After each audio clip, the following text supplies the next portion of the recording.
Alright guys, so got this Watts link all set up here. Come out pretty good. I like it.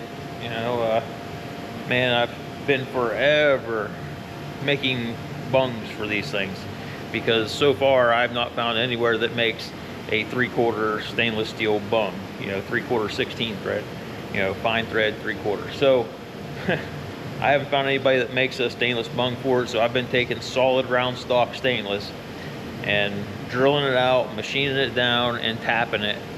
And boy, it's been rough. You know, that takes forever. Stainless is not fun to work with. If you've ever dealt with it, it's not fun. So had lots of time in that, but anyway, I've got most everything built for it now. I still got to do a couple more bungs for the bottom of these frame supports, but other than that, I think I'm just about done making bungs for stainless, which makes me happy. This is crazy, but you know, this is what we go through for something we want. Here's what we got going on with this Watts link. So there you go. It's, let's see. You can see it there. Try to get my light to work on my camera here, but all stainless. You know, still needs a final polish on all the stainless. It's, you know, it looks good, but it'll polish up really nice when we're done. And but yeah, just kind of went with a sweeping design to, you know, so we can make these rods longer, so the angles aren't so aggressive and stuff. But should work really well. You know, and as the rear end comes down at ride height, somewhere near ride height, these arms are going to be about level. So, you know, we drop this down to ride height about 4 inches or so. These arms are going to come down level. This one will be level, that one will be level.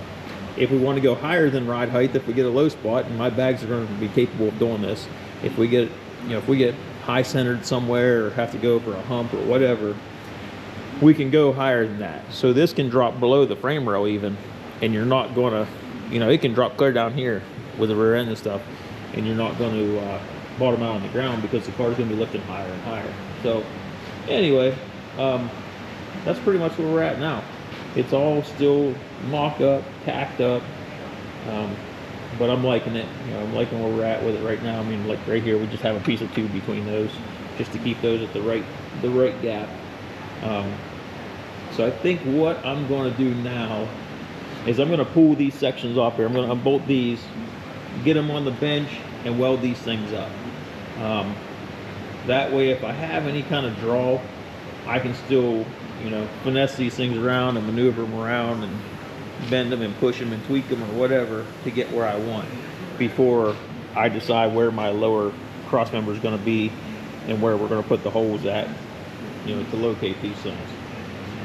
So if I get those holes in there and get everything located where I want it, and then we go welding this thing up, it might draw and then our holes might not line up. So I'd rather get it welded up first, and then, you know, we'll get everything located where it needs to be. But I like it. It's coming out good. I'm happy with it. Like I said, we got a lot of polish work to do on it, but it's cool. It's really coming along well. I'm pretty pleased with it. So it's been a lot of work on this rear section. You know, a lot more work than most of my cars I got to do on the rear suspension, but I don't know. That's how I wanted it, so I'm going to go with it. But that's what we got. I'm going to get on welding this thing, take it all back apart and weld it. So then we'll go from there.